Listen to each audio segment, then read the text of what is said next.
nakahugas pa kag plato. Gamay na lang kaayo ang nangamin. Ang tanang nakahugas og plato karong mula na musimbit og amin.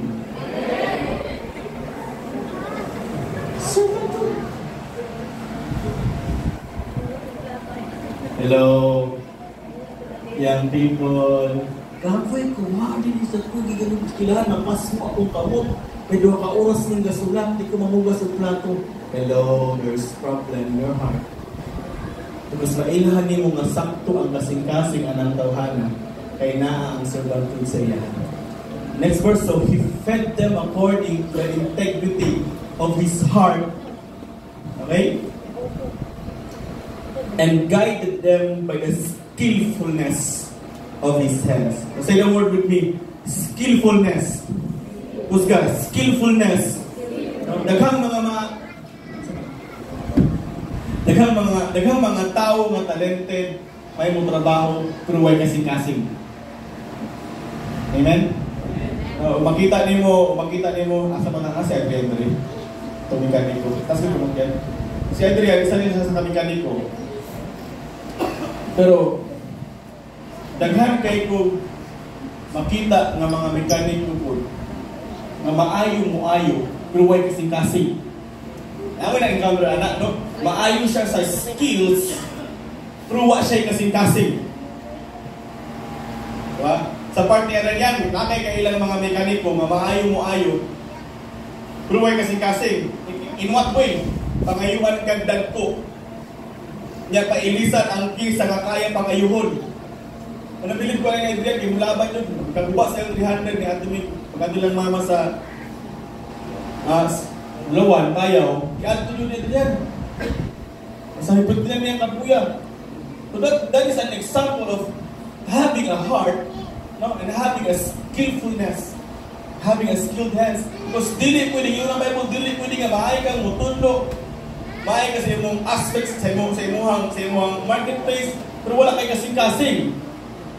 Because it is really important nga mag-partner jud niya, mag-partner jud ni dapat kaning heart ug kaning skills.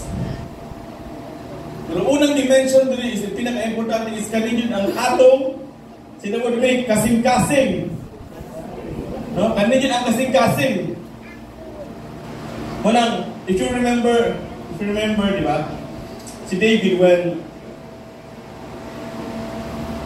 Prophet Samuel was asked by the Lord na adto ka dito sa pamilya nilang David ng Jesse. Kaya panahon na na si Saul, nag-preaching na ihang pamumuno sa Israel ba, puro na siya si Bongbong Marcos. So yun ang Ginoo kay Samuel siya adto ka dito nilang Jesse kay magpili kung bagong hari. Wala na mo nga story. Nagawas na itong mga igsuo ni David. O ang pinakamagulangan, pila? Pito man ito kabukin yung igsuo, pito, isa. David, 2. Ito pa. 3. Yes. 4. Muna kinamagulangan ng Yusuf. Kanina ng David. Not-sure pag na ako. Pila naman ko. Tulo. Bro, dito rin. Malayo mo. Kulang pa? 1, 2, 3, 4, 5. Kulang pag 2. Kasi magulong ka drag ng gwapo. Kasi ang igsoon ni David, gwapo. Mga sundalo mo, mga general. Di ba? Gwapo. May gwapo nila. Ano? Ayun gwapo. Guapo! Guapo! Ratay! Natulang na! Tulang na yung sundalo! Dali! Wala kong di guapo tulang ng mudre! Dali! Wala pa! Ren! Bila na mo? 1, 2, 3, 4, 5. Oh. Wala ka may guapo. Pito lang ka guapo kinahanglan. Ang mga guwapo doon alam mo, paminaw na sa ano. No? So pagpili ni Samuel, ang kabagulangan, dali bang kabagulangan? No? Ang pinaka-mature na magbuot-buot ka na mo, isyo sa'yo kasi. No? Pagtawag na sa 7 ka mga igsoon ni David, wa man yung gihunghungi sa Ginoo si Samuel. So wala man yun kanin. Dakong lawas. Kung ubugno din mga Pilistihano, isa naman gini kalambos. Dakong lawas, dakong bugkaon. Dakong tuyo mo raga, ulan na lang magbra. Kami po, niwag bro, kahit ko ni. Kani general ko ni. Kani guwapo. Ito. Ano dyan natin, mga dyan, galing sundalo. Pero wala ito gihunghungan sa Ginoo si Samuel. Munang ingon si Samuel, ingon siya kanya siya, Brad, kanang, what na dyan lain, dara? May text, andyan ba po? Have you ever tried to imagine this, ha? Ang standard sa tao ng guwapo, sundalo, kusgan. Kaya siyempre, di ba, sa unang panahon, kung magpilit na sila king, ako hilig kayo kung talaga ng mga barbaric, mga movie na sa unang panahon. Dili yung ka pwede mahimungharin nila sa una. Kung less yung skills, dapat maaya ka mong patay ang tago, dako paglawas, guwapo ka. Kasi China lang ubat rin ka guwapo. No? Inanaan sa unang standard. Unang pagtawag doon sa 7 ka igsoon ni David, ingon niyo si Samuel nga, wala na kailain, kay murag dili man kung ipaadto sa Ginoo, pero murag wala man diri sa mga choices. Siyempre, ang papa, si Jessica, palo siya nga, siguro na yung piling sa Ginoo balik nga, hari, sa guro sa ilaha. Kasi Prophet Samuel, si King Saul biya, grabe biya yung standard. Maibubugno, gwapong tao, taas na tao. Una, ang gihatag ko ng standard pagbalik sa amahan, kaya mga igsoon, wala gitawag si David kay ano? Ay, try to sleep. Dali. Kaya si David, perting gamaya. Hello. Nakuha niya akong point. We want this to apply also in our life that sometimes manguha tag standard na depende sa kalibutan. Halimbawa, kani yung people ganahan may mo ani, dalang mo. Tarong. Just out. Especially young people. Young people ha. Ang mga young people, kani mga babae young people, gusto ka itag standard na sama sa kalibutan. Amen. Gusto nyo tag guwapo. Amen. Salamat sa isang kaning amin. Young people, tubag, gusto tag ka ng Lordship mo, ganang dili po, mahuubak pa. Dili po, Lord, ganang dili po, lagong yan, niliog, Lord. Protect po siya, Lord, ba? Eh, meron di ba na, na-plus good na po siya, may bread, diya siya.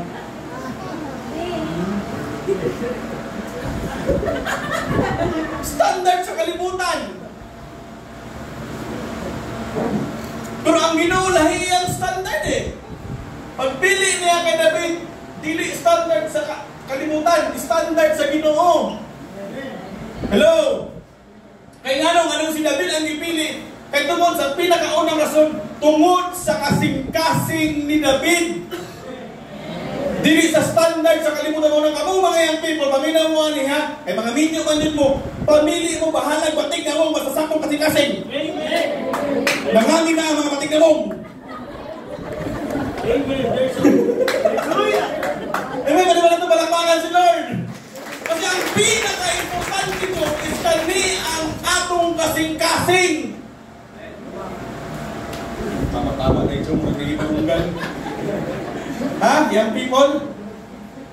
When we choose for our partner, see to it na standard sa Ginoo kung dili nato standard. Atong palagpakan natong mga pinawong itong mga anak niya. Because the most important yung balik-balik ko nyo, hindi ko mapula namin, pinaka-importante yun ang kasing-kasing.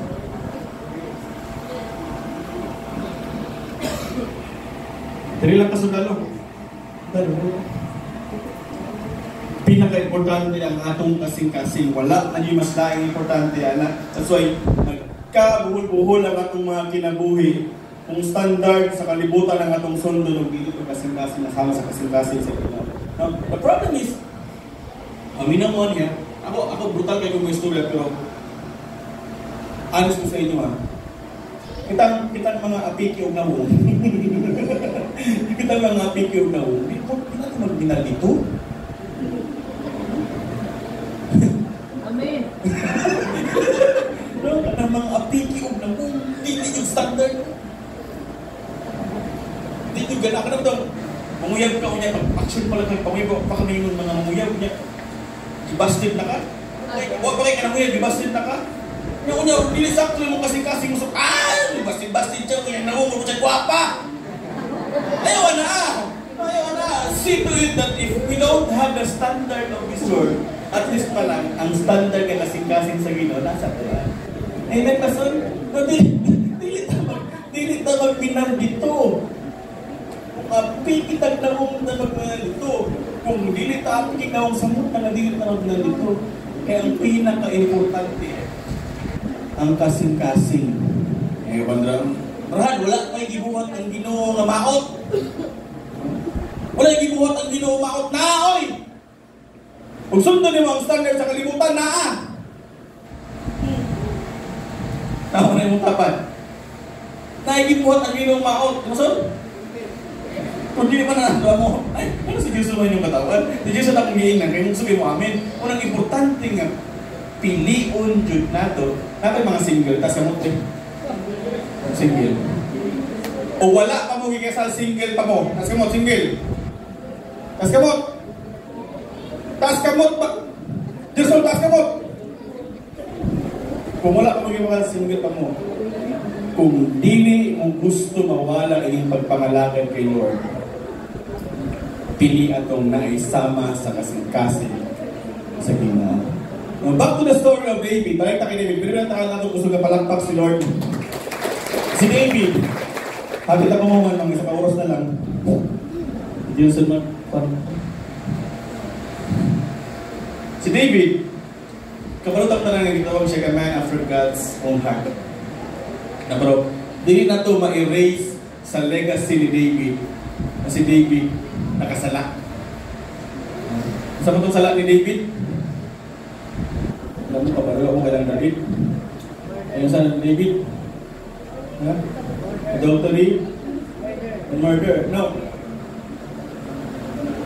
Always ginaingon ni mama nga, ang sala, gamay o dako, pareho lang sala. Pero di na ito dapat kalimtan na pareho lang siyang sala o dako, pero lahi-lahi ang consequence. Kalau sebenarnya kasi ayong mo din nanay mir na nga okay daw. Mangawat pa ng tagdako kay pareho lang sa no. Always remember, yes, that's true. Pareho lang sa laan ang kayang papasok sa Ginoo. But always remember that every sin na ay different ng mga consequences depende sa unsa kadakuna. Amen? Remember David? When he committed sin, number one na nawala sa iya ang harian. How many of you here believes that in spite of being ourselves, in spite of our failures, in spite of our mga sala, pwede kaya kung tawag sa Ginoo, a man after God's own heart. Ang balikon, ang pagkaroon o sa mga kasing-kasing sa Ginoo, tilig tong sa mga taong kritikto. Ang balikon na, kung gusto tayo makabangon, makabatod o kasing-kasing asama sa kasing-kasing sa Ginoo, kauna ni mo requirements, dapat dili ka perfecto. Ikanaghanan sa mga walay kasing-kasing itong mga taong perfecto. So, bago David, sa kadaghan ng consequences yung kinabuhi, no? Isa sa mga pinakadakong consequence I think para sa kuha nga, nitabo siya kinabuhi is katong nagildi yung anak. Remember niya ang story nga. Yung anak nga katulog si Absalom. Naiigsuon si Absalom na babayi. Niya, Natong igsuon nga babae ni Absalom, your sister niya, girape sa kamagulangang anak ni David. In other words, half-brother ni Absalom. So, girape sa kamagulangan ang igsuon ni Absalom na pure sister niya. Kunya, naglagot kaayo si Absalom. Kaya walay gibuhat si David. Munang sa kalagot ni Absalom, ning action siya og rebelde against his father. Hello? Hello? When you try to think outside the box, you cannot blame Absalom. Tungod sa failure siyang leader, siyang papa, nga wala naghatag ng tinuod na justice, kung rebelde siya. Familiar ba niya story? Kung pangutan mo ni mo tanang nag-rebelde bitaw, pari-pariho na ilang istorya. Kaya tungod ang akong leader, dili ingon ani. Hello? Make this as a warning in your life, especially leaders. Magsugod ang rebellious spirit sa itong kinabuhi the moment yung mutanaw tag failure or decision sa itong leader na dili makapabor sa tuwa. And delikado na. Makita na nga itong pastor na, kung sa man niyang decision, uy, dili pa rin mo pabor sa tuwa. Dili man rin nag-justice ngayon, ay hitabo. Dila na mo sulod tayo ang rebellious spirit. And if you will try to search in the Bible, dili ako nang iunan niya, pakitaan ninyo, i-google ninyo, i-AI ninyo, i-ChatGPT ninyo, or i-meta ninyo.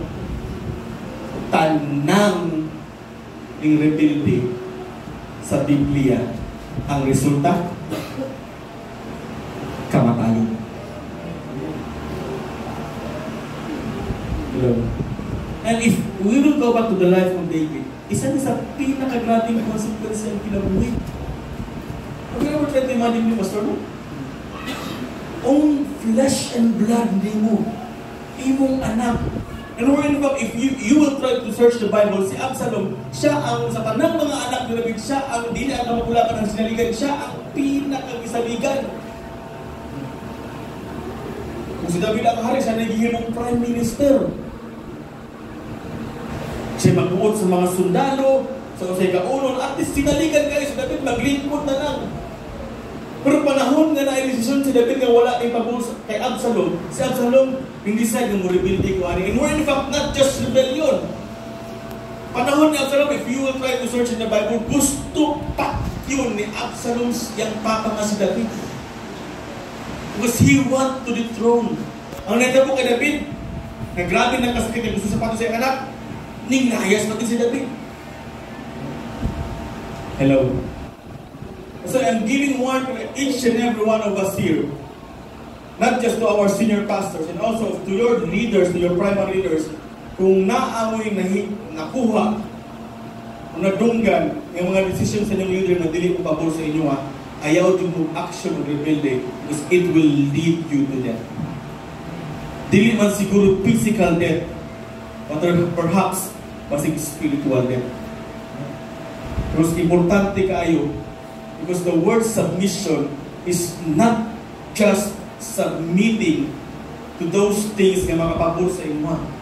Submission means you are submitting regardless na dili ka ganahan sa decision sa mga leaders. And that is submission. Amen? Balik na kay David. Next verse, andyan ba, Bon? Panahon na nilaya si David. No. Ato siya Bahurim. When King David reached Bahurim, there's a man from Saul's extended family. In other words, nadaw isa katao dito nung pamilya ni Saul. In other words, kontrapartido. Kung si David, si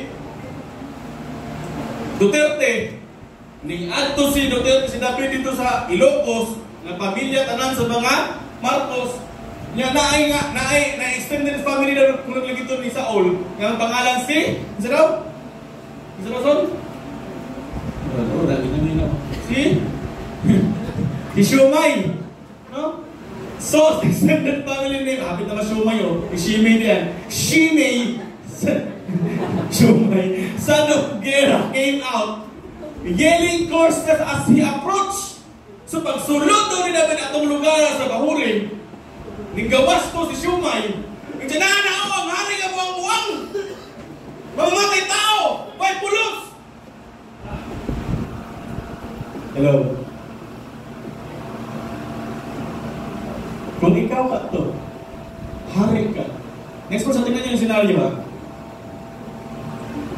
He threw stones at David.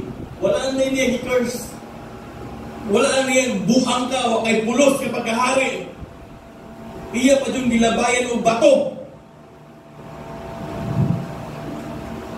Kasunod?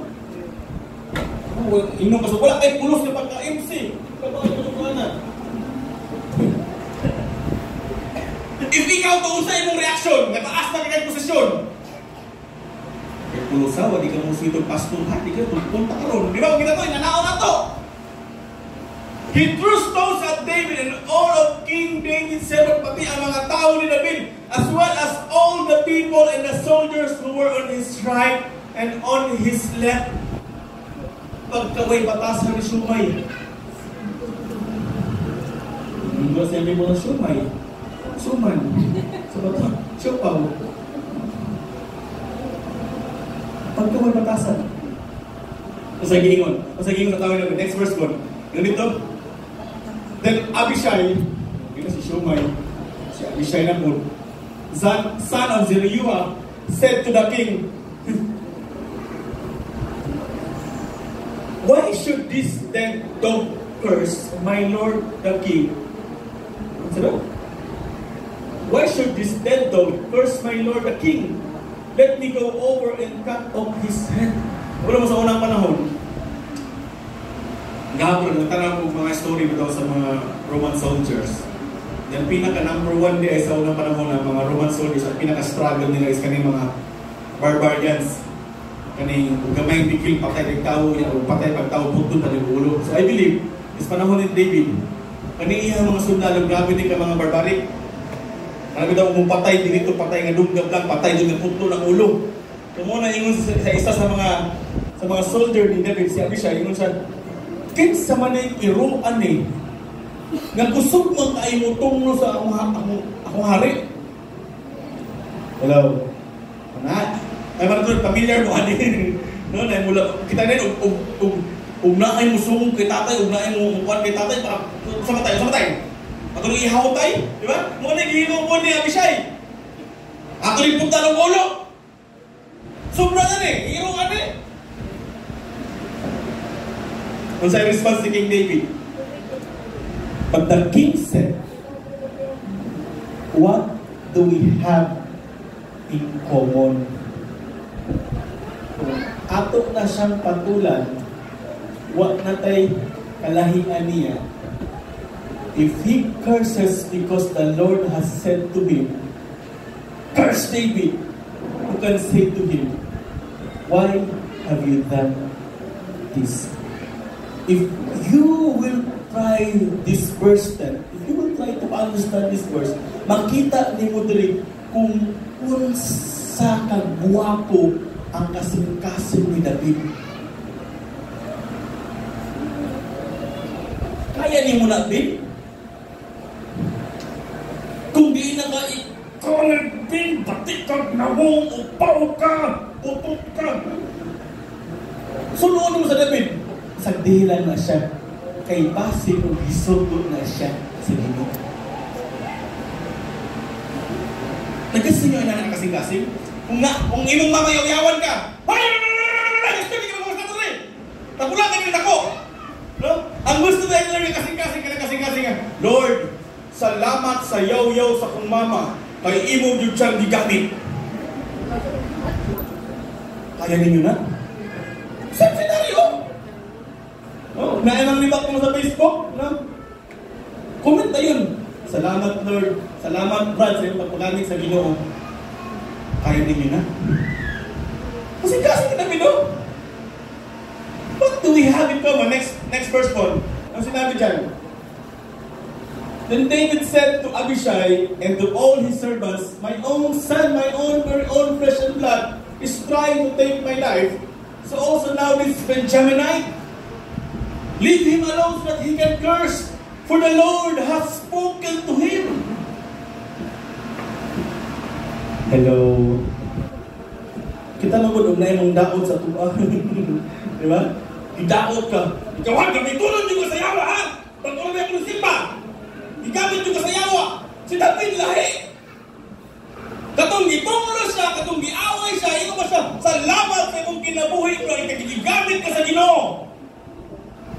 Kaya ninyo na? Hello. Nandiyan mga amin ang mga palaaway. Kaya ninyo na? Kung nahin ang daw, doon nyo, salamat bro, kay karong ang lao, gigamit ka sa Ginoo, naising kumilo. Kaya ninyo na? Si David mauyang gibuhat. Salamat bro, sa imong pagpanatay, o gikasaman ka sa imong ginikanan, gikasaman ka sa imong mentor, ingon dira, sama sa kasing-kasing ni David. Instead, nga imo siyang sumbagon, ang imong gihimo, pasag din na siya, padayon dira, kay gigamit ka ni Lord Ana.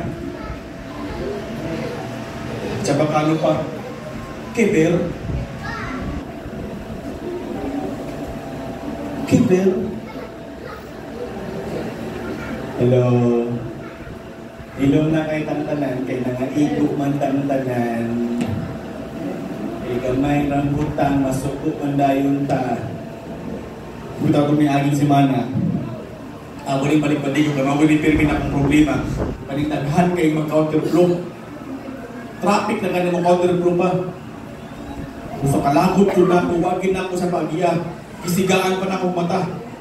So sige! Una yung ngayon na, pagkabasa ko kanina mga verse, ako ang pinakaunang naigo. Pero sa kayo, sakto pa, di na takabulong pa sa hilo. Hello. Ang balik mo na, kaya nga mag-usay, kung maskin, kaya kung sa panahon nga sakto pa ayuta, ang tao na masayop dito, takabulong pa sa hilo niya, may uneta, ikaw manggod, dapat inani yung dibuha. Pero karong adlaw gusto ni Lord nga batasano nato. Nga naay mo curse nato, naay gusto nato sakit. Aton pasalamatan siya nga si Lord. Lord, salamat sa imong gigamit nito ana. Because what matters is our heart. Kaning kasing-kasing jud nato. Amen. Ano ka bon? Perhaps, sabi niya sa Lord, balik one. Perhaps the Lord will notice my affliction and this day grant me good in place of His curse. So now, yung si David, pasig di ay kanaiyang pagdaod sa kuwa. Ang bahilo anak, puro panalangin, Lord. Woo! Amen? Amen? Pasig di ayon ang ilang mga pagdaod sa kuwa. Ang kasunod anak, panalangin ang pinasahig ikan kanino. Because akong balikon, what really matters in our life is our heart. Kanito na itong masing-masing. Kasi may ang tipo kung kasapaan kasi yung binikanan, kung sa'yo mga feel na nga di man, kasabot akong mama sa ko, salamat si Lord. Lord, salamat sa akong mama, salamat sa iyang yaw-yaw, Lord. Salamat sa yoyo sa akong papa. Salamat sa kulata sa akong papa o mama. Salamat Lord na ilang kong disiplina. Kaya ikaw nagsugo nila. That's the heart. Muna ang kasing-kasing na ginapangayo ni Lord. Gusto nang ihatag sa inyo. At ang balik ko ng verse, dili ko mag-end. Proverbs 4:23. In different version niya, different translation, yun dira, guard your heart above all else. Pinakabantayan na nato is kami dito atong kasing-kasing, dili atong mga finances, dili atong baka, dili atong bagong motor, no? Dili atong pag-eskwela tanan. Guard your heart above all else. For it determines the course of your life. Sa daw, bantayan na ito atong kasing-kasing kay maunay mutray kung asa padulong atong mga. don't know if you experience this, if you have observed this. Ako na pinobserbahan na kadaghanan sa mga tawong dili kapalumong pasaylo. Kaya tungkol siya lagi ang sakto, karon tiurok ang kinabuhi. Kasi naman namatayan na, pero kadaghanan sa mga nakasala ng mga tao, pero nangahig pasaylo, nagkaubos siya sa Ginoo, nang pasaylo sa katawan, mao itong ginapalit ang pagbalik ni Lord. Ang balikon, kaya ingon ang Biblia, bantayi imong kasing-kasing kay dira mailhan kung asa ka palulong. Sa ganit plano sa Ginoo, Jeremiah 29:11, plano sa Ginoo na mahimot ang kadunahan, not to harm you, to give you hope. Ato nang makapot tanang mga gisaad sa Ginoo sa inyo. Ikaw kung naman gisaad sa mga Ginoo? Na, sa mga sakyanan? Balay. Ikaw, sir, naigisaad sa mga Ginoo. Ikaw mo nang duha, ayun na naigisaad. Ikaw, sir, naigisaad sa mga Ginoo. Wala pa na natuman na. Tanan ba mo naigisaad sa inyo sa Ginoo? Tanan. Ako naigisaad sa kusang Ginoo. Dira tanan padulong. Pero basin madugay na ang iyang saad sa tuwa kung dili nato bantayan atong kasing-kasing. Kanidyo atong kasing-kasing. Lastly, the book of Ezekiel, next verse mo, sabi dyan, and I will give you a new heart. Amen. Salamat sa isang ganing amen. And I will give you a new heart. Say amen. A new spirit. And I will take out your stony, your stubborn heart and give you a tender and responsive heart. So maning tender and responsive heart, the moment ka na ay mulibak ni mo, mudaot ni mo, ito mo tender kayo kasing-kasing, imo na lang gihila kay Lord. But the first thing that we must do this morning, andam mata o pasalamat o mupasaylo sa mga tao may masakit sa tuwa. Kaya matanong naman yung karon, talay ko age.